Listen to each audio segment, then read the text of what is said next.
Queria chamar agora para fazer uso da palavra o professor Felipe Neri, que é pedagogo, consultor pedagógico e orientador familiar, ex-diretor do Colégio São Bento, professor do curso de pós-graduação em Matrimônio e Família, da Faculdade de Direito da Universidade Católica Santo Toribio de Mogrovejo, Peru, Lima, e presidente do Observatório Interamericano de Política. Então, professor, colocar a tribuna à sua inteira disposição.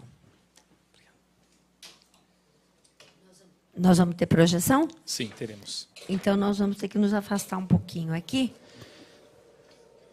Enquanto vamos preparando aqui, então, agradeço, boa noite a todos, agradeço, através dos vereadores e aqui a presidente da mesa também o convite para essa audiência pública, aos demais componentes da mesa, as autoridades aqui presentes, também os sacerdotes, e também minha esposa também, que está com os filhos em casa. Foram citados alguns pontos do meu currículo.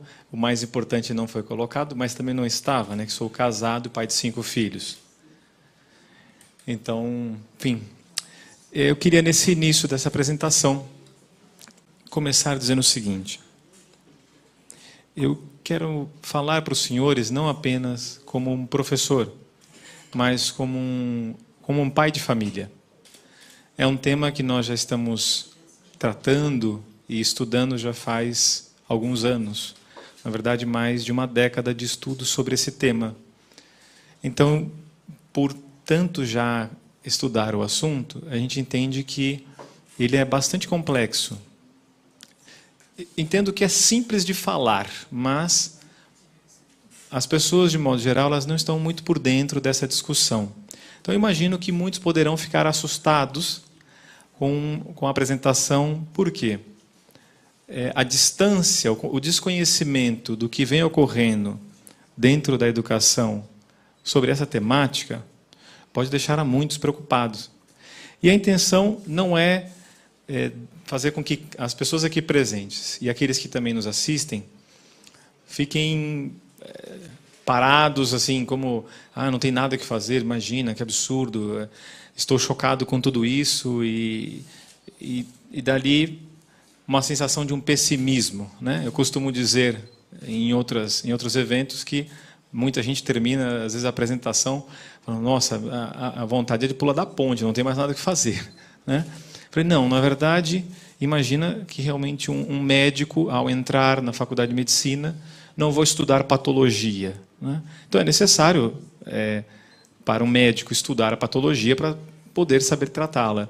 Então, da mesma maneira, em educação, para que a gente possa entender o que está acontecendo, é necessário ver claramente os problemas que estão ocorrendo dentro desse tema e entender quais são os seus fatores, os instrumentos, o que já tem sido feito no nosso país para que a gente dê um freio e mude o percurso nesse tema. Eu tenho visto muitas pessoas, a maior parte de nós, obviamente, tem se colocado claramente contra a ideologia de gênero, porque realmente, não só por ser uma ideologia, mas porque é uma temática que vai contra a própria realidade do ser humano. Mas nós encontramos algumas poucas pessoas que defendem essa temática. Então, eu pretendo aqui fazer uma exposição de dados, comprovando, mostrando problemas na educação em relação a esse tema, para que ninguém tenha dúvida, né? Qualquer pessoa aqui poderá, pela internet, pesquisar e levantar os dados que eu aqui vou apresentar. Ou seja, não é uma colocação teórica, acadêmica, e poderia ter aquela sensação, isso é daqui para 20 anos, talvez. Estejam certos que o que eu vou mostrar aqui está ocorrendo e já faz alguns anos no nosso país. Então, vamos adiante. Bom, aqui a ideia seria falar um pouco das políticas internacionais de gênero, mas eu quero me deter no Brasil. Para quem não entende o que poderia ser essa palavra gênero, então, eu coloquei aqui uma definição para que servisse para todos. Imagino que todo mundo, quando ouve a palavra gênero, imagina que seja gênero humano, gênero masculino e feminino, como em um formulário ou outro deva ter respondido, né? Se fosse isso, ótimo, não precisaríamos estar aqui numa audiência pública tratando desse tema. A questão é que gênero, dentro desta ideologia, esse termo foi raptado. Então, gênero, para os ideólogos, aqui está, é um conceito ideológico que tenta anular as diferenças e aptidões naturais de cada sexo. Ou seja, é negar que existe homem e mulher. Um dado biológico. Imagina as pessoas que fizeram universidade na área de saúde, biologia especialmente, né? Negaram um dado biológico, que existam cromossomos XX e XY. Né? Negar as diferenças que são inúmeras entre homens e mulheres, inclusive hormonais. Então, aqui é um problema de negação da realidade. Me recordo até numa entrevista que dei em Brasília, na Câmara Federal, e uma repórter me perguntava, mas em qual o estudo que o senhor se baseia? Eu falei, olha, eu posso citar vários, mas tem um que é o maior de todos, que é uma evidência. Eu estou vendo uma mulher na minha frente, né? E eu sou um homem. Então, uma evidência não se pode negar, né? E aqui nós não estamos tratando, veja bem, o tema é ideologia de gênero. Aqui está na mesa o padre doutor José Eduardo, que fez um artigo, foi publicado, né, chamado Caindo no Conto do Gênero, em que me recordo bem, e muito bem expressado nesse artigo, ele dizia que a questão de ideologia de gênero ela vai contra a família, mas contra qualquer também, inclusive até união. Por quê? Se nós estivéssemos falando de homossexualismo, precisa ter duas pessoas do mesmo sexo para que haja tal prática, né, de orientação sexual. Mas, segundo a ideologia de gênero, não existe sexo masculino e feminino. Então, nós não teríamos, inclusive, vamos dizer assim, um casal de homossexuais, porque não existe homem e mulher. Parece um absurdo falar isso, mas não fui eu que escrevi. Não foi a Igreja Católica quem o fez, não foram religiosos. Foram pessoas que forjaram essa temática com objetivos bastante claros e que estão sendo deflagrados na sociedade faz bastante tempo, né? Inclusive, vou colocar aqui sobre a questão da Suécia, primeiro país que, de fato, implantou essa ideologia, conhecida por eles como identidade de gênero, né? Mas vamos adiante. Aqui eu coloquei uma frase do Papa João Paulo II para os senhores, por quê? Porque, imagine, isso aqui já faz bastante tempo que ele escreveu, a encíclica Evangelho Vitae, o Evangelho da Vida, né? Então, o Papa diz o seguinte, o casamento entre um só homem e uma só mulher é visto não como uma união natural entre dois seres complementares e fecundos, mas como mera convenção da sociedade. A família é uma instituição a ser abolida. Vejam bem, esta ideologia, para os pais de família que aqui estão, isso deve ficar bastante claro, né? Que a questão é a família, né? E nós assistimos no Plano Nacional de Educação a tentativa de se colocar dentro do Plano Nacional esta ideologia. O que foi que ocorreu? O povo acabou tendo conhecimento, se manifestou ao Congresso, aos seus representantes, maciçamente, foram assim centenas de milhares de e-mails, de ligações, o Plano Nacional foi aprovado, sem a inserção desta ideologia de gênero. Por quê? Porque, para espanto de alguns, que ali acreditavam que ela seria uma maneira de eliminar todo tipo de preconceitos, né, e deixar todo ser humano igual, homens e mulheres, né, assim eles pretendiam, através do Plano Nacional de Educação, colocar, puderam ver que, de fato, era um cavalo de Troia, vamos dizer assim, né? Um presente de grego. A inserção dessa ideologia, muito pelo contrário, era a tentativa de se retirar toda e qualquer fala, imagem sobre família. Por quê? Porque família, segundo esses ideólogos, ela é, por si mesmo, discriminatória. Ser família. Ter um pai e uma mãe, isto escrito por eles. E aqui eu vou citar, inclusive, algumas das falas dos seus grandes ideólogos. Eu fiz um pequeno resumo para não somente aqueles professores, mas especialmente para os pais aqui também, né?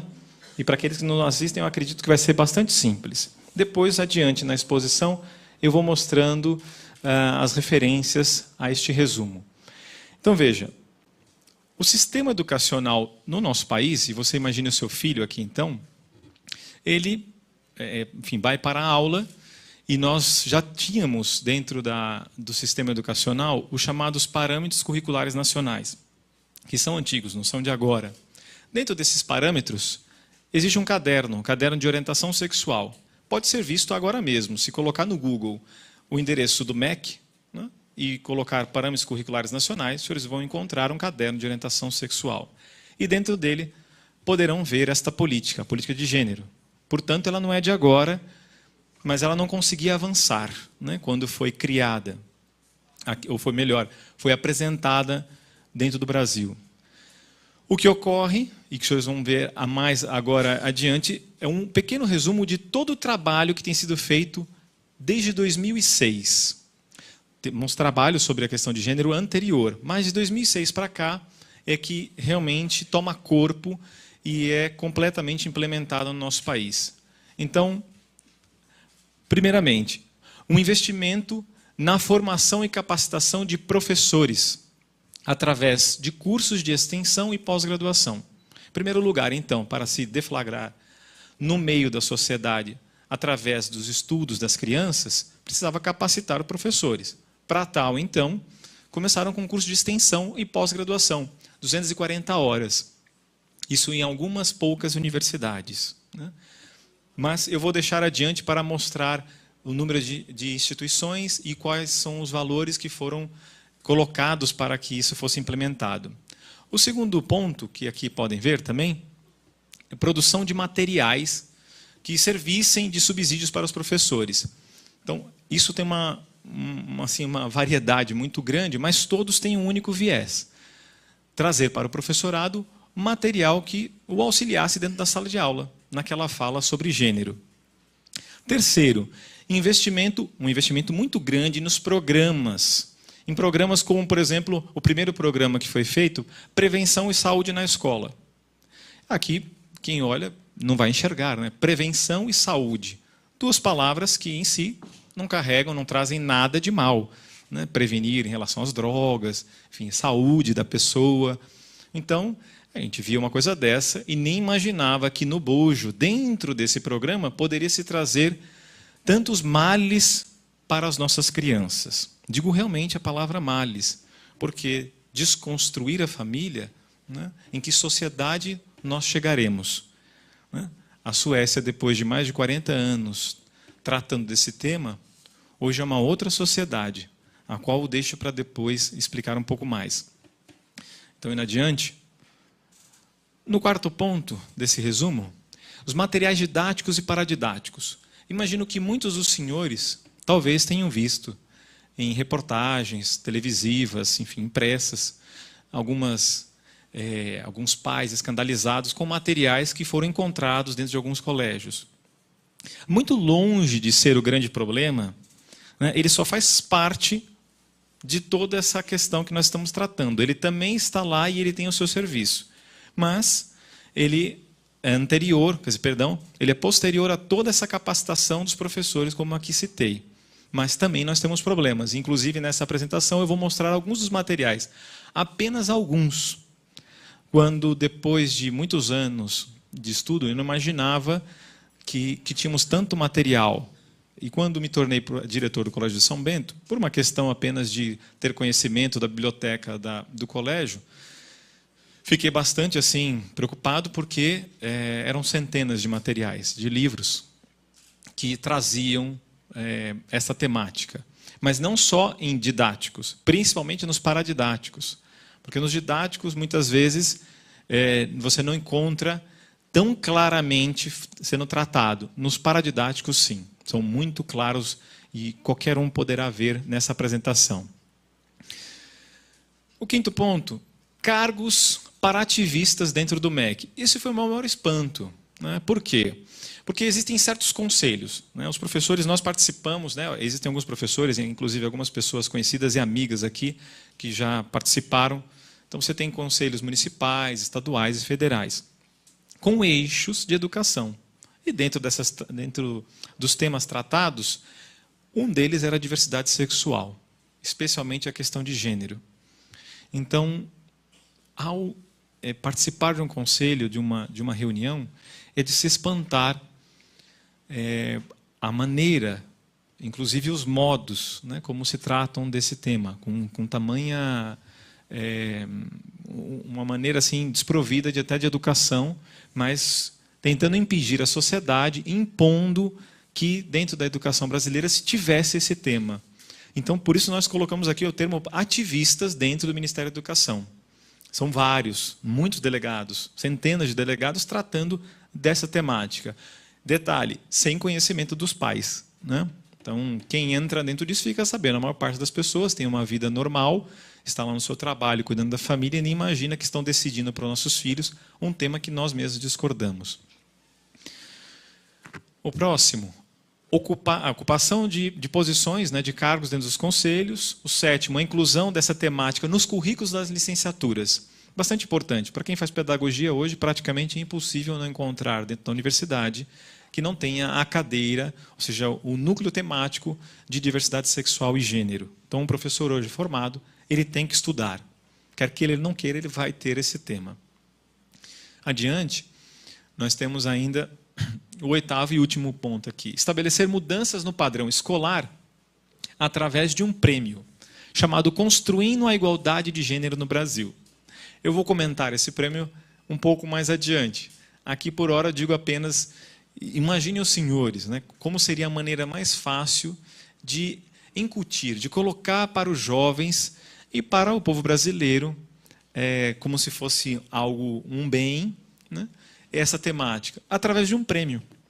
Então, eles, inclusive pelo site deles, um site oficial ligado ao Ministério da Educação, os senhores podem ter toda a informação, inclusive o valor que eles mesmos oferecem, R$500 mil, né, por uma redação muito bem feita, a partir do ensino médio até a pós-graduação, nível de doutorado também. Então vamos adiante, agora sim, entrando, após esse resumo, mostrando concretamente e mostrando assim, os links onde podem encontrar toda essa questão que envolve educação e gênero na educação. Aqui uma frase de uma grande ideóloga, uma das mentoras, aquela que, para muitos, é uma das pessoas mais importantes dentro dessa temática, que é Judith Butler. Eu deixarei para aqui o padre José Eduardo, que vai comentar muito mais e vai entrar nas raízes filosóficas, históricas sobre a temática, que imagino que ele vai falar sobre essa senhora também. Mas ela nos diz o seguinte, entre tantas coisas que ela diz, precisamos mesmo mudar paradigmas internalizados e naturalizados, desconstruir conceitos arraigados no nosso interior. Então, essa senhora, né, ela quer nos dizer o seguinte, que dentro de nós temos, digamos, um problema. Nós temos enraizados dentro de nós, né, aquilo que ela entende que é um fator biológico. Por quê? Para ela e para outros, o gênero é a expressão de liberdade, de que cada qual não nasce homem e mulher, mas se faz homem e mulher. Depende do seu dia, do seu humor. Até o meio-dia, você quis ser homem. Depois do meio-dia, mulher. E depois o que você quiser. Não sou eu quem digo isso. Qualquer um pode pegar, comprar a obra, entrar na internet, baixar o livro e verificar isso. Para mim, imagine um pai de família ler isso, né? Eu fiquei chocado, obviamente, porque a questão não é tratar de orientação sexual. Porque se fosse no individual da pessoa, muito bem. Agora, impingir a uma sociedade que desconhece o tema é que é o problema. Aqui é o ponto. Será que a sociedade tem conhecimento? Tem direito, aí falamos de direitos, de realmente opinar sobre o assunto? A sociedade não sabe, né? Então, se alguém pretende fazer alguma coisa sobre isso, primeiramente deveria colocar esta informação no conhecimento de todos. E aqui um parênteses bastante importante. Nós encontramos aqui uma situação que nós chamamos de uma guerra da linguagem, né? Então, como assim? Gênero, eu disse que foi raptado o seu sentido, gênero masculino e feminino, para qualquer tipo de situação, digamos, gênero é qualquer coisa, né? Ou seja, não é homem e mulher, né? Isso é bastante importante para eles, porque as palavras são, a gente chama de como se fossem um talismã. Elas são usadas para congelar as pessoas. Você usa a palavra preconceito. Ninguém de nós quer ter, né, quer ser taxado de preconceituoso. Se usa palavras como direito, né? Eu me lembro que, por exemplo, num tema ligado ao aborto, né, em 1950 se falava de controle populacional. Em 1990, 40 anos depois, se falava de direitos sexuais e reprodutivos da mulher, para dizer aborto. É uma outra temática, mas é só para mostrar a questão de linguagem. Direitos sexuais e reprodutivos da mulher. Anos depois, em 2012, inclusive foi amplamente divulgado na mídia, né, se muda para a redução de danos, a questão do aborto. Então, a mudança das palavras são muito importantes, né? E, neste caso, é a mesma coisa. Gênero também ela é uma mudança, ou seja, ela pretende mascarar, né? Manobrar, né? Vencer sem convencer. Então, por isso é uma ideologia. A ideologia é justamente isso, né? E não identidade de gênero, como eles querem dizer, igualdade de gênero. Muito bem, vamos adiante. Aqui, para fazer um comentário, eu coloquei algumas imagens de uma escola na Suécia. Como os senhores podem ver, as crianças estão de laranja, porque é proibido na escola da Suécia que utilizem cores que já dentro da mente das pessoas, do cenário, estão mais assim direcionados que um homem usa, azul, e as meninas rosa. Então, proibido, né? Os meninos são obrigados a terem que brincar desde a educação infantil com brinquedos que nós conhecemos, que uma boneca, qualquer um imagina que uma menina vai brincar. E um menino com um carrinho, um boneco, coisa assim. Então, esta seria a escola ideal na Suécia. E assim feito, nas suas propagandas. Os senhores podem colocar, não vão encontrar em português, mas na língua espanhola, inúmeros vídeos. Eu vou colocar até, inclusive, nessa exposição, link, né, para que pudessem acessar e ver, por exemplo, vídeos feitos para crianças. Você não é menino e nem menina, no vídeo se diz. Você se faz, né? Imagina a confusão na cabeça da criança. Aqui é a questão. Imagina na cabeça da criança, que não entende absolutamente nada da questão. Uma criança de 5 anos de idade, entende? Muito bem. A Suécia, depois de décadas de trabalho, de implementação dessa ideologia, né, quais são os dados da Suécia hoje que podem ser verificados, né? A Suécia é o país na Europa de maior violência sexual. Por quê? Foram colocados os chamados banheiros transexuais. Banheiros de gênero, melhor dizendo, como eles mesmos chamam. Então, o banheiro ele não é determinado mais por um fator biológico. Ainda que uma pessoa tivesse uma outra orientação sexual, o que acontece foi uma coisa básica que qualquer pessoa poderia pensar. Que uma pessoa entraria no banheiro das mulheres, se fingiria, né, de que tivesse uma outra orientação sexual, e ali ocorrem inúmeras violências sexuais contra as mulheres. Então, o país na Europa que maior tem violência sexual contra a mulher é a Suécia, né? Ela cresceu enormemente o estupro na Suécia. E os dados, né, da Suécia são incríveis. Eles tentam negar muitas coisas, mas como podem ser verificados, você vê que esta política ela foi justamente tirando a autoridade da família. Orientação sexual é obrigatória a partir de 1 ano de idade na escola. No nosso país, nós baixamos para 4 anos de idade a entrada na escola das crianças. Muitos pais acharam maravilhosos isso, né? Digo para os senhores, crianças precisam de pais, dos pais presentes. Eu sei que é uma realidade difícil, né? Mas escola integral não é solução, porque colégio colabora. O protagonismo da educação é dos pais. É dos pais. Quem educa são os pais. Na verdade, o Estado deveria favorecer a família para que ela pudesse ter elementos para tal. A escola tem o seu papel, eu sou professor, né?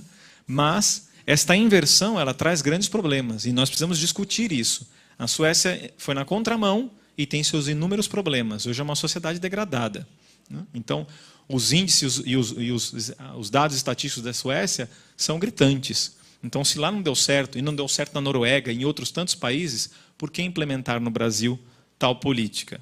Na verdade, já está sendo implementada. Aqui está, para aqueles que têm o interesse, quem são apenas, ou digamos, para citar alguns dos grandes incentivadores das entidades que estão por trás de todo o incentivo financeiro para que quem tem interesse em estudar é a Fundação Ford. A Fundação Ford, desde 1990, principalmente, vem financiando em todos os níveis de estudo, de pós-graduação, o incentivo para que se trate da questão de gênero, né? Essa distorção da realidade. Aqui, apenas para citar, em 1995, foi a primeira vez que num documento oficial internacional de uma grande conferência, como a Conferência Mundial em Pequim, ocorreu, foi quando o termo gênero foi modificado, né? Então, lá você encontra com um sentido que não era mais o sentido até um ano atrás, né? Gênero masculino e feminino, mas gênero realmente é essa construção social. Aqui, então, para que queiram anotar, não, aqueles que queiram pesquisar sobre o assunto, para que veja que aqui eu não estou pedindo que creiam nas minhas palavras, mas que verifiquem e que possam ver. Aqui tem 2 programas, né? De 2006, Saúde e Prevenção nas Escolas, Gênero e Diversidade na Escola. Então, se os senhores colocarem na internet, no Google, vão poder ter acesso ao programa e verificar quais eram as intenções e qual era o trabalho desenvolvido sobre essa temática nas escolas. Inicialmente, não foi para todo o Brasil, eram apenas 6 escolas em alguns estados, mas depois foi ampliado, né, para muito mais escolas, apenas como um programa. Aqui estão aqueles que são seus criadores. Nós temos o Ministério da Educação, a Unesco, a Unicef e o Fundo de População das Nações Unidas. Aqui eu faço um outro parênteses importante. Unesco. A Unesco, para muitos que a desconhecem, a Unesco é a entidade das Nações Unidas ligada à educação. E que dentro da sua própria história, na sua Constituição, que pode ser vista e conhecida na internet também, já mostrava muito bem onde ela pretendia chegar. Ela até, dentro da sua estrutura, tem programas e alguns trabalhos interessantes. Mas basta conhecer melhor para ver que a Unesco não está interessada na educação dos nossos filhos. Porque a preocupação de toda essa documentação demonstra-se um trabalho de controle de comportamento. Eu verifiquei, agora em 2013, uma cartilha. Uma cartilha feita pela Unesco para crianças a partir de 5 anos de idade. Aqui também vai estar lá, citado no final da apresentação, a cartilha com endereço. Saiu em todos os jornais do país. Não teve uma pessoa que eu conheci que, vendo o conteúdo da cartilha, inclusive os próprios jornalistas das televisões, mostraram isso. Se entrarem no YouTube, colocarem a palavra assim, Unesco, cartilha aqui no Brasil, né, vão verificar várias reportagens. Todos os pais de família que conheceram a cartilha, que viram nas escolas, ficaram agredidos, se sentiram ofendidos com a maneira como queria se tratar a temática. Então, aqui é a questão, nem se sabia. Quando o povo começa a conhecer, a coisa realmente muda de figura. Então, a Unesco, ela coloca no cenário brasileiro, ela faz uma cartilha para o cenário brasileiro em 2013, para ser colocada a partir dos 5 anos de idade. Mas era só um parênteses, eu quero mostrar muito mais coisas dentro do tempo que eu ainda tenho. Aqui eu não vou me deter em falar do outro programa, Gênero e Diversidade na Escola. Aqui um dos materiais bastante conhecidos também, que ajuda o próprio professorado, né, para tratar da questão, Gênero e Diversidade Sexual na Escola, reconhecer diferenças, superar preconceitos. Senhores, não tem nada de reconhecer diferença. Não tem nada de superar preconceitos. Gênero, pelo contrário, cria por si só, né, uma mudança tal que desestrutura completamente a sociedade. Então, quando se fala de preconceito, é simplesmente para que, como eu disse antes, aquela pessoa, ela, por receio de ser taxada, ela não realmente se envolva com a situação e nem queira se inteirar. Trate com as nossas crianças, né? Olha, o seu filho, assim, ele vai respeitar melhor as pessoas, né? Muito diferente disso, a ideia vai bem distante do que se pretende fazer nas palavras. Nos papéis, a gente já consegue enxergar essa distorção da realidade. Inclusive, minha esposa, ela trabalha na área psiquiatra. Me recordo de uma vez que ela, vendo os estudos comigo, ela falou assim, você sabe que um esquizofrênico, ele tem uma distorção da realidade, porque ele ouve vozes, né? E aquilo é irreal, né? Aquilo ou seja, é um efeito que acontece no seu próprio organismo, né? Muito bem. Gênero é quase como se fosse isso, do meu entender, porque é negar a realidade, é distorcer a realidade, fazer pessoas esquizofrênicas, mas não no sentido da esquizofrenia, no sentido intelectual. Ou seja, eu vou discriminar alguém por gênero, eu não sei nem como tratar então uma pessoa. Por isso, inclusive, nós vemos na Europa, você não pode tratar de ele, ela, né? Imagina no relacionamento, né, com as pessoas, como seria isso. Em 2008, como os senhores podem ver aqui, é o primeiro momento em que esses programas eles recebem um financiamento altíssimo.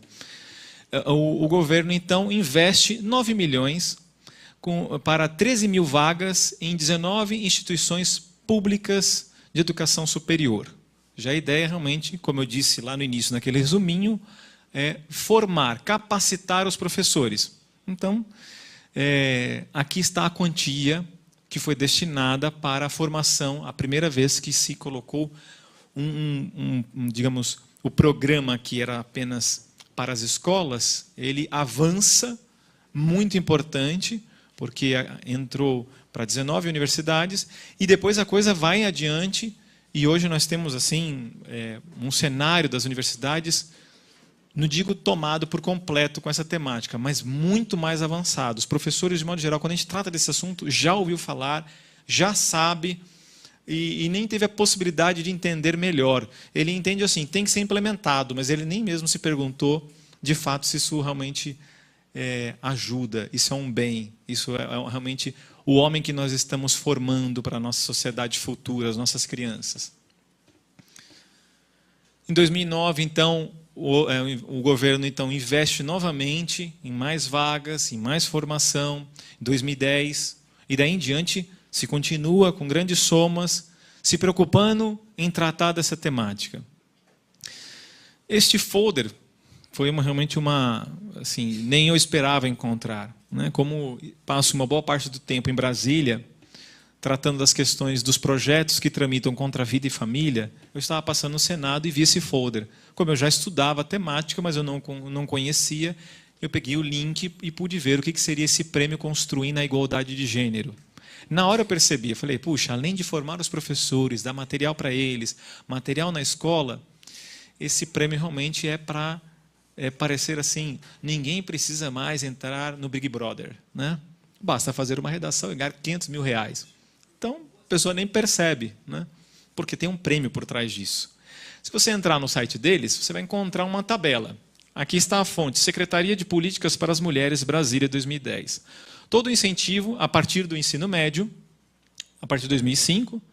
Você tem aqui doutorandos, enfim, os alunos de graduação, de faculdade, de mestrado, a escola promotora de gênero. Você pode encontrar nessa tabela, até 2010, o número de alunos que foram alcançados. Essa tabela ela já está antiga. Em 2014, com certeza, ela vai estar bem mais avançada. Aqui seria uma análise mais desnecessária aqui para a gente poder falar sobre isso aqui também agora, apenas para poder enxergar, através das tabelas fornecidas por essa instituição, o que eles estão fazendo no colégio, a partir de ensino médio até alunos de doutorado. As conferências nacionais de educação foram muito importantes. Muito importantes. Vejamos alguns dos eixos. Eu vou citar apenas um aqui, porque eu quero me deter no próximo slide, né? Na Conferência Nacional de Educação de 2008. Inserção dos estudos de gênero e diversidade sexual no currículo das licenciaturas. Combate da linguagem sexista, homofóbica e discriminatória nos livros didáticos paradidáticos. Homofobia, homossexualismo é outro assunto. Estamos falando de gênero, né? Não se esqueçam disso. Mas vejam que isso aqui é fruto de todo um trabalho de delegados que militavam dentro da Conferência de Educação, né, para que se colocasse essas temáticas de orientação sexual. Nós estamos falando de educação das crianças, né? Os eixos, ali eu cito até o eixo que foi colocado na conferência de 2010, né, o número 6. Introdução e garantia da discussão de gênero e diversidade sexual na política de valorização e formação inicial e continuada dos professores, dos profissionais da educação.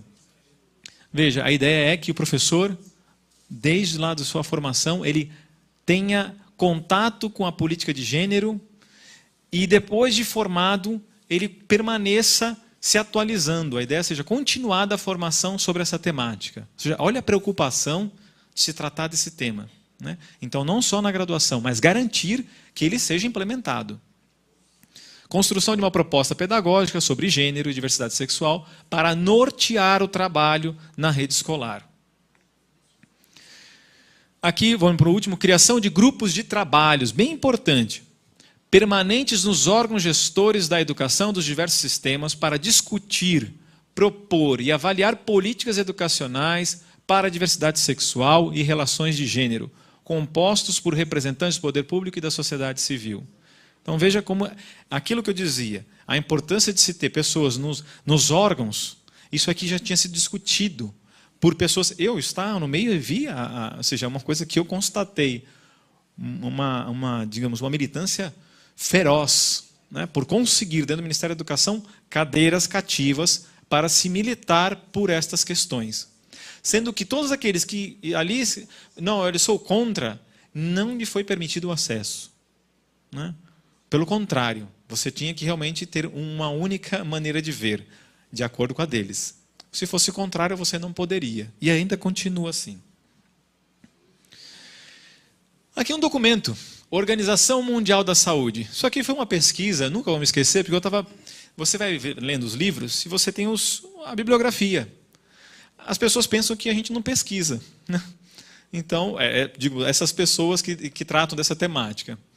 Como eu gasto muito tempo com esse assunto, né, então encontrei esse documento xeretando de madrugada e o li inteiro. Então, em 1993, na Suíça, um órgão da Organização Mundial de Saúde, aqui está, né, Programa de Saúde para os Adolescentes, dos Adolescentes, Divisão de Saúde da Família, Organização Mundial da Saúde. Muito bem. Vejamos o que na página 42 ele quer nos apresentar. Aqui está em espanhol, porque você pode entrar na internet, colocar como ali está a OMS, colocar ali aquele programa que eu disse, você pode baixar o PDF e ler.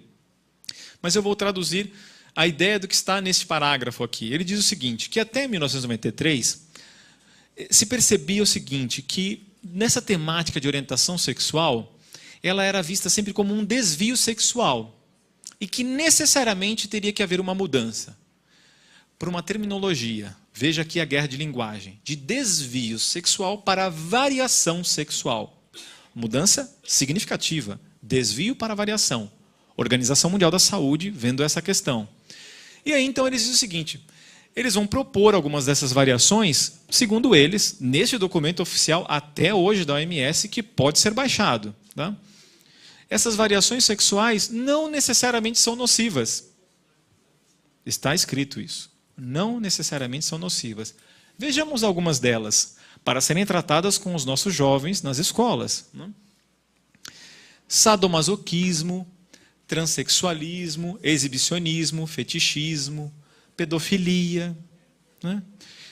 Talvez os senhores não conheçam essa realidade, mas em alguns países como a Holanda e os Estados Unidos, existem entidades que tratam da pedofilia como se fosse direito da pessoa adulta em ter relação sexual com uma criança. Então eles chamam um direito que é, como se fala mesmo, padre? É o amor, amor. Isso, é amor intragerações, ou seja, entre gerações, né? Para tratar com as crianças. Ah, mas essa realidade está distante do Brasil. Não está, não. Tá? Então já estão tratando disso para que dentro de 15 anos qualquer um pareça preconceituoso. Assim se avançou nos Estados Unidos e em vários países. Nome da entidade? NAMBLA, não é? Nos Estados Unidos. Milita muitíssimo por isso. Tá? Mas vejamos, vamos voltar aqui ao documento, que não foi feito, digo sempre, por religiosos, mas sim por militantes dentro da OMS. Aqui não é a ideia manchar as entidades, apresentar dados. Eu encontrei o dado que pode ser verificado. Né? Então, imagine o que seria isso tratado para os nossos jovens e nossas crianças. Tratando de orientação sexual. Porque a ideia é liberdade. Se você tiver acesso a maior gama, a maior vasta possibilidade de expressão sexual, né? Você vai ser mais livre, você vai ser mais feliz. Né? Eu poderia me perguntar, será? Será que realmente uma criança, tendo acesso desse modo a essa questão, ficaria feliz? Os dados, né? Eu gosto de fazer uma relação falando assim, as pessoas falam, é uma posição religiosa sua? Eu falo, não, a posição da verdade, né? Dos dados, né? São dados. E sempre não querem dizer, inclusive para aquele que se apresenta como religioso, que ele não tem dados. Então eu estou mostrando os dados para os senhores aqui. Né? Os dados realmente são muito duros. Então parece que minhas palavras são duras. Não, não fui eu que escrevi os documentos. Né? Então, isto é chocante. Um documento que apresenta uma orientação sexual para as crianças e adolescentes completamente oposta à própria natureza humana. Né? De fato, a sua realização como pessoa. Reduzindo o ser humano à genitalidade.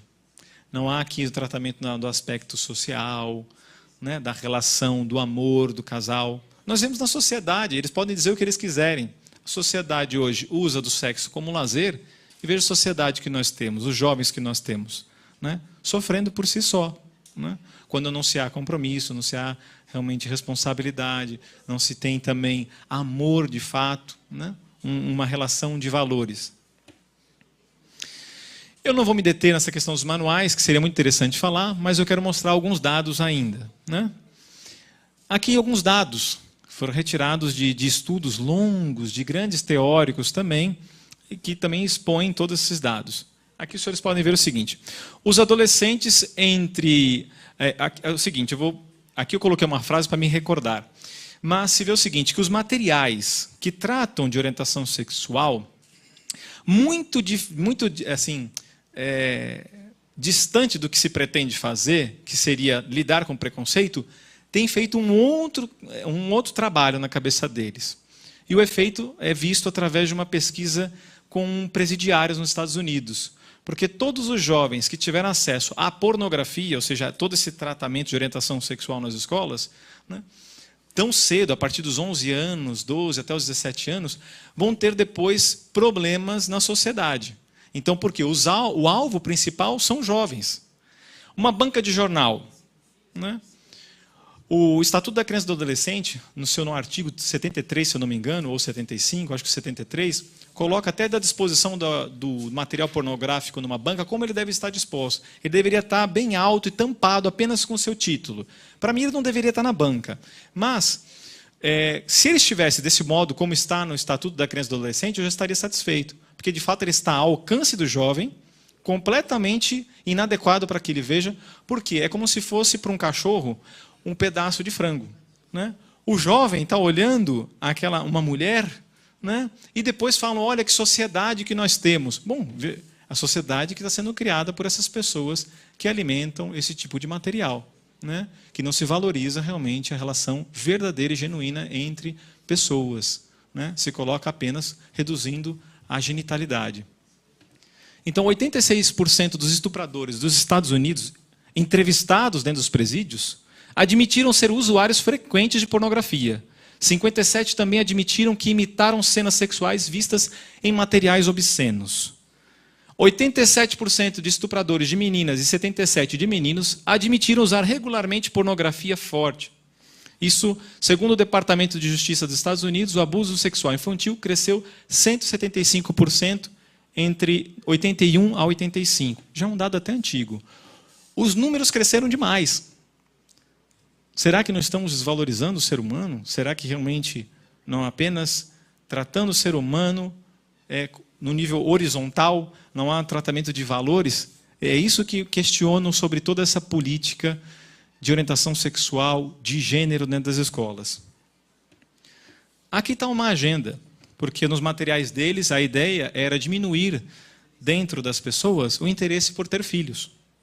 Veja aqui, ó, não fui eu que fiz, eu gosto de sempre falar isso, não fui eu que fiz, porque as pessoas falam, olha a sua posição. Não fui eu que fiz nenhum desses materiais, eu só pesquisei e estou mostrando para os senhores. Está aqui a fonte, IBGE, no ano 2000. O Brasil, em 1960, tinham 6 filhos por família. Em 2000, 2 filhos por família. Embaixo, fonte do IBGE, menos de 2 também filhos por família. Alguém pode falar assim, poxa, o que significa isso? Né? Seria um tema para poder desenvolver sobre essa questão, bastante grande. A questão aqui, para quem entende que está dentro desses estudos já faz algum tempo, é ver como a preocupação deles era ter uma mudança dentro do núcleo familiar. Então, hoje, nós temos a família, realmente, como dizia no início, o Papa João Paulo II escreve o Evangelho Vitae, que deveria ser abolida. Então, se tudo é família, nada é família. Qualquer coisa é família. Então, aqui a questão bem chave nisso. Abalar a estrutura familiar. Os materiais didáticos e paradidáticos vão mostrar isso nas imagens adiante. Aqui, enfim, são as entidades que eu queria mostrar para os senhores. Chegamos aos materiais, né? Por várias entidades também. Aparelho sexual e si é um material didático feito para jovens de 9 anos de idade, a partir dos 9 anos. Né? O seu conteúdo tem todo tipo de linguagem dita, mas me recordo de uma página, desculpem por falar, mas está no material. Né? Ele mostra assim, um menino de 9 anos de idade, que eu me lembro dos meus 9 anos de idade, estava interessado em jogar bola, em brincar e tudo mais, estudar. Eu lembro que assim, tem uma página que tem 2 furinhos assim. Aí mostra um desenho bem caricato, né? Fala como fazer sexo. Aí para você enfiar o dedinho, enfiando os órgãos genitais do menino e da menina. Bacana assim, né? Uma coisa assim, bem simples. Isto é a relação sexual entre 2 pessoas, né? É o livro fazendo isso. E ele tem toda uma linguagem muito assim, digamos, como diria um grande teórico, fala, tudo que é precoce é precário.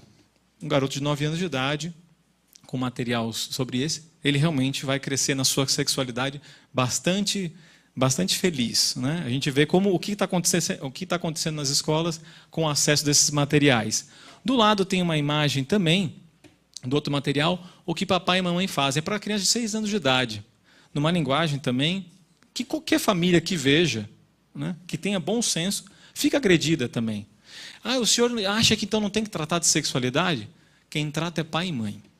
Não estou pedindo para o Estado falar com os meus filhos sobre esse assunto. Né? Ah, e como é que o senhor vai tratar? Então, deveria ser ajudar os pais para que eles tratem do assunto. Né? Com toda a liberdade, com todo o carinho, do modo adequado, no tempo certo. Né? Da forma certa também. Porque o problema é que ali, dentro do colégio, será que vai ser a forma certa ou vai ser uma receita de bolo para todos? Será que é assim que tem que ser a educação? Uma fábrica igualzinho para todos? O meu filho não é igual ao da esquina, que não é igual ao do outro, e nem o seu igual ao daquele. Cada um é um ser individual e deve ser respeitado como pessoa. Fazer um programa e se impor através desses sistemas para todos, eu me questiono bastante se realmente isso teria um efeito positivo. Eu não vou abordar todos os materiais, eu queria só citar alguns. Aqui tem um, a minha sexualidade, né? Vocês podem ver, está escrito até os 6 anos de idade. Né? A questão é a linguagem. Né? Verifique que seu pai e sua mãe não estão em casa. Chame os seus amiguinhos para fazer um joguinho tal. Por que não os pais têm que estar fora da questão aqui? Se quebrar a autoridade do pai e da mãe. Né? E assim, não precisa ser religioso para você ver, quando você perde seu norte, perde sua referência. A gente gosta de lembrar de família quando você vê um grande homem, assim, né? Steve Jobs, da Apple, né? Falando da sua família, a gente fala, olha que bacana e tal. Mas tem que atingir o pai e a mãe na questão de sexualidade. Por quê? Pai e mãe, sobre o assunto, não entende nada. É assim que os jornais falam. Né? Não digo que realmente hajam grandes dificuldades de se tratar do tema, que as pessoas têm receio de falar, né, sobre esta questão da sexualidade, que não é genitalidade. Sexualidade é algo muito mais amplo do que genitalidade. E esse é o problema, é deixar para o colégio. Aí ele vai tratar dessa forma com seus filhos. Aí dos 6 aos 9 anos, materiais paradidáticos, né, para tratar no colégio. Aqui os 3 chapeuzinhos vermelhos, material paradidático. Papai Noel casou com chapeuzinho vermelho. Quantos anos tem Papai Noel? Né? Ele não tem a minha idade. Né? Chapeuzinho vermelho é uma criança nas histórias. Né?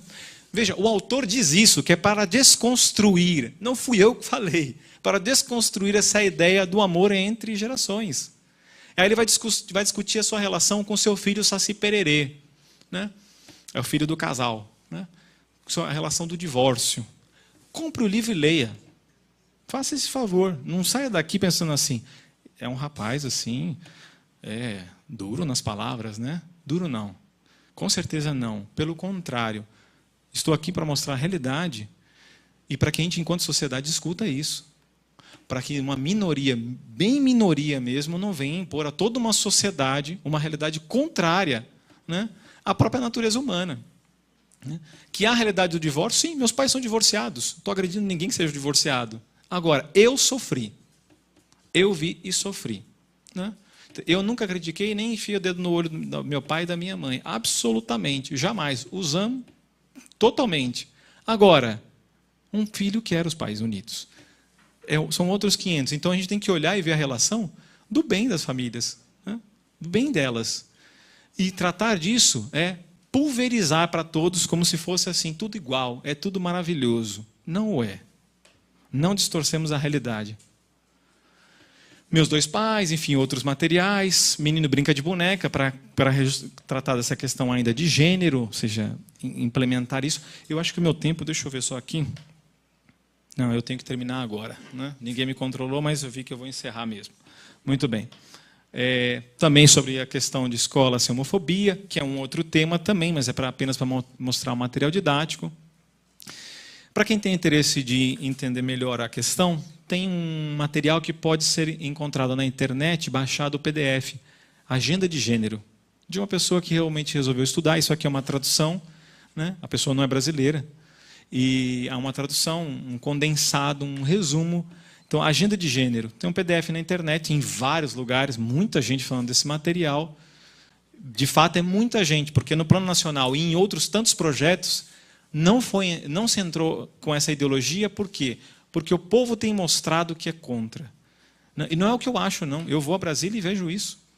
Pergunte a um parlamentar que lá está se conseguiu entrar. E olha, hoje tramitam na Câmara Nacional mais de 200 projetos contra a vida e família. Dentre eles, temos aí uns 16 projetos bem radicais dessa política de gênero, tentando entrar de muitos modos. O que ocorre é que os nossos representantes têm claramente mostrado, apesar de muita gente não gostar da questão política, né, porque, olha, puxa, tanta coisa ruim na política acontece, o fato é que nós não, o nosso Congresso Nacional, muito diferente de outros países, né, não avançou, como muitos achavam, nessas temáticas. Por que não avança?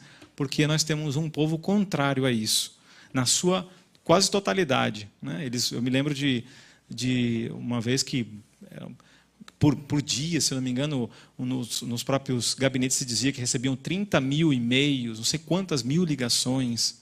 E aí eu perguntava, quantos a favor? Nenhum era a palavra. Nenhum a favor. Aqui estão, como está sendo filmado, enfim, também quem quiser no final, eu também posso colocar à disposição, mas é só colocar Unesco e cartilha na visão própria da instituição, você vai encontrar no Google os links, vai ver o que eles pensam também sobre a situação. Esse é um vídeo assim, obrigatório, Paradoxo da Igualdade, um vídeo maravilhoso de 30 minutos em que um jornalista faz só o papel de entrevistar os dois lados.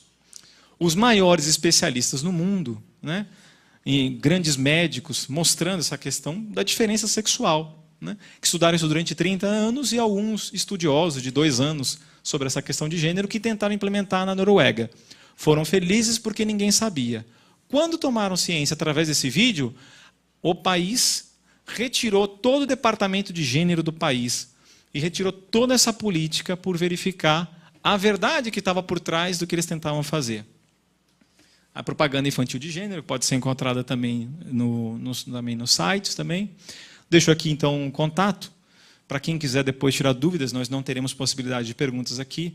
Então, meu e-mail é um contato telefônico também. Nós estamos enfim, rodando muitos lugares quase que semanalmente com muitos eventos, porque as pessoas estão tão alarmadas com esta questão que tem nos chamado semanalmente quase em todos os estados do Brasil. Eu até agora não vi, apenas algumas poucas e raríssimas pessoas que eram assim favoráveis a essa questão da política de gênero. E aqueles que são, nós estamos abertos ao diálogo. Quem não quer o diálogo são eles. Todas as vezes que eu sento para conversar com eles, eu falo, então me mostra, provas, faz a sua prova, né? Mostre os seus documentos, que eu já conheço, né? E tantos outros estudiosos conosco também já conhecem. E aqui eu acredito que pela exposição, eu não preciso manobrar ninguém. Eu estou mostrando os documentos deles e os senhores tiram a conclusão. Então, agradeço a possibilidade, agradeço também a atenção de todos. Muito obrigado. Boa noite. Dia de gênero. Aqui está na mesa o padre doutor José Eduardo, que fez um artigo, foi publicado, né, chamado Caindo no Conto do Gênero, em que me recordo bem, e muito bem expressado nesse artigo, ele dizia que a questão de ideologia de gênero ela vai contra a família, mas contra qualquer também, inclusive até união. Por quê? Se nós estivéssemos falando de homossexualismo, precisa ter duas pessoas do mesmo sexo para que haja tal prática, né, de orientação sexual. Mas, segundo a ideologia de gênero, não existe sexo masculino e feminino. Então, nós não teríamos, inclusive, vamos dizer assim, um casal de homossexuais, porque não existe homem e mulher. Parece um absurdo falar isso, mas não fui eu que escrevi. Não foi a Igreja Católica quem o fez, não foram religiosos.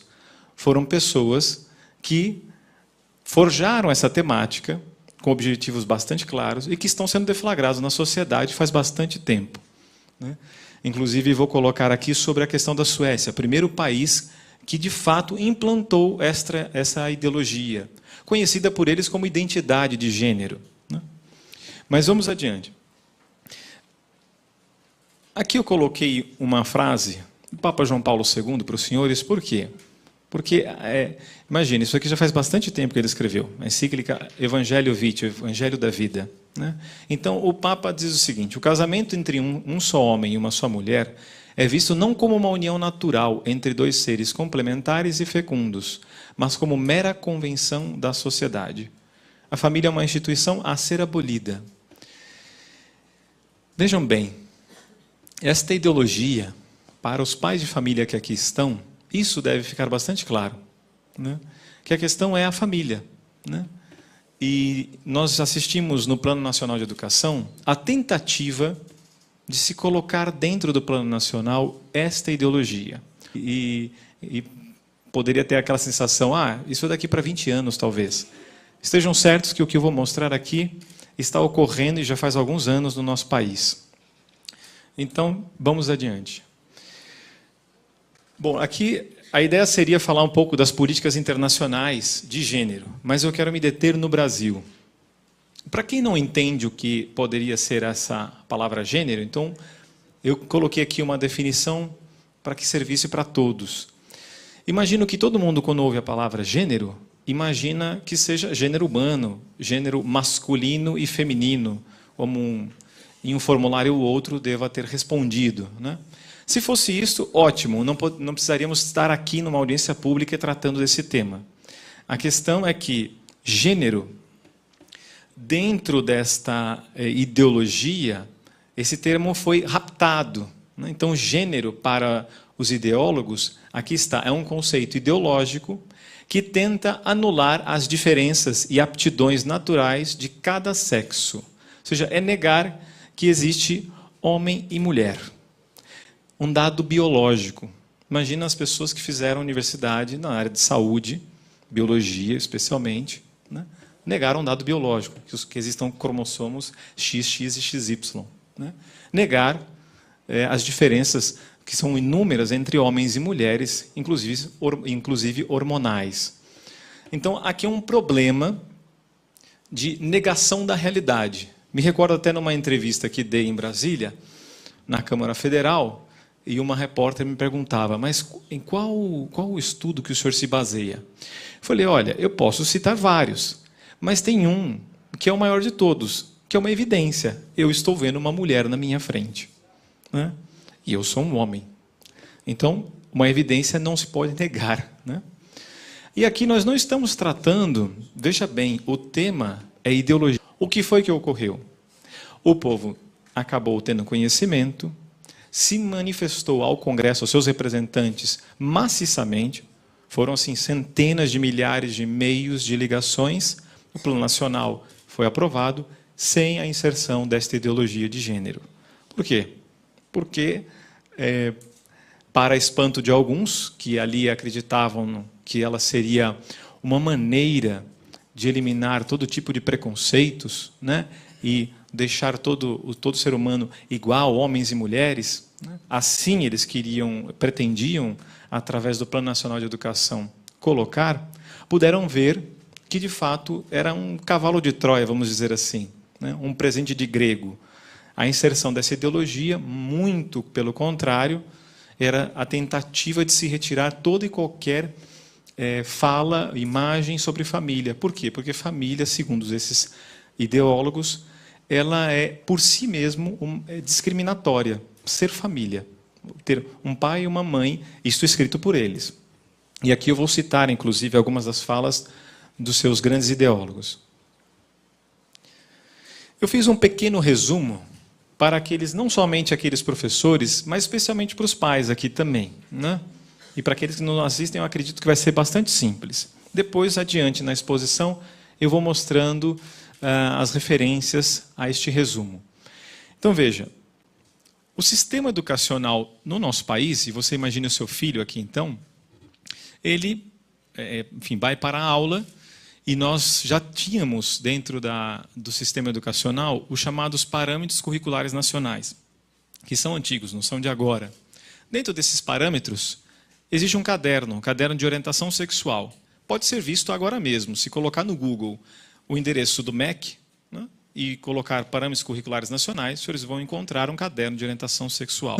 O desconhecimento do que vem ocorrendo dentro da educação sobre essa temática pode deixar a muitos preocupados. E a intenção não é fazer com que as pessoas aqui presentes e aqueles que também nos assistem fiquem parados, assim, como, não tem nada que fazer, imagina, que absurdo, estou chocado com tudo isso, e dali uma sensação de um pessimismo, né? Eu costumo dizer em outros eventos que muita gente termina, às vezes, a apresentação falando, nossa, a vontade é de pular da ponte, não tem mais nada que fazer, né? Falei, não, na verdade, imagina que realmente um médico, ao entrar na faculdade de medicina, não vou estudar patologia, né? Então, é necessário, para um médico, estudar a patologia para poder saber tratá-la. Então, da mesma maneira, em educação, para que a gente possa entender o que está acontecendo, é necessário ver claramente os problemas que estão ocorrendo dentro desse tema e entender quais são os seus fatores, os instrumentos, o que já tem sido feito no nosso país para que a gente dê um freio e mude o percurso nesse tema. Eu tenho visto muitas pessoas, a maior parte de nós, obviamente, tem se colocado claramente contra a ideologia de gênero, porque realmente, não só por ser uma ideologia, mas porque é uma temática que vai contra a própria realidade do ser humano. Mas nós encontramos algumas poucas pessoas que defendem essa temática.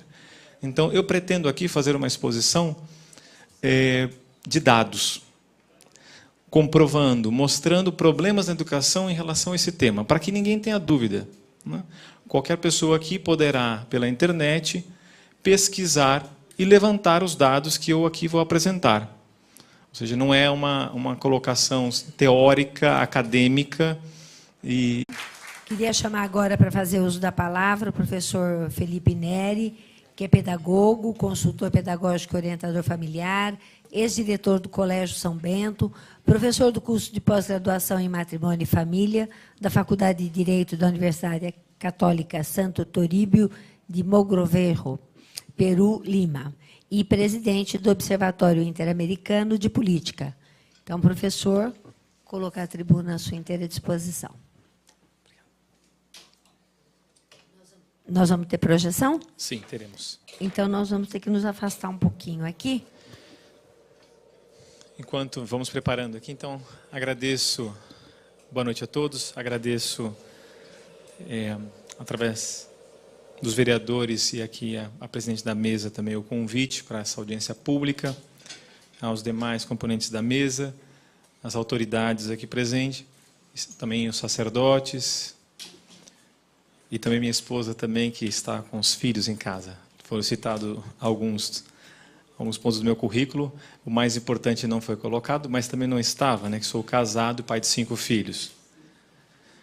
Então, enfim, eu queria, nesse início dessa apresentação, começar dizendo o seguinte. Eu quero falar para os senhores não apenas como um professor, mas como um pai de família. É um tema que nós já estamos tratando e estudando já faz alguns anos, na verdade mais de uma década de estudo sobre esse tema. Então, por tanto já estudar o assunto, a gente entende que ele é bastante complexo. Entendo que é simples de falar, mas as pessoas, de modo geral, elas não estão muito por dentro dessa discussão. Então, eu imagino que muitos poderão ficar assustados com a apresentação. Por quê? A distância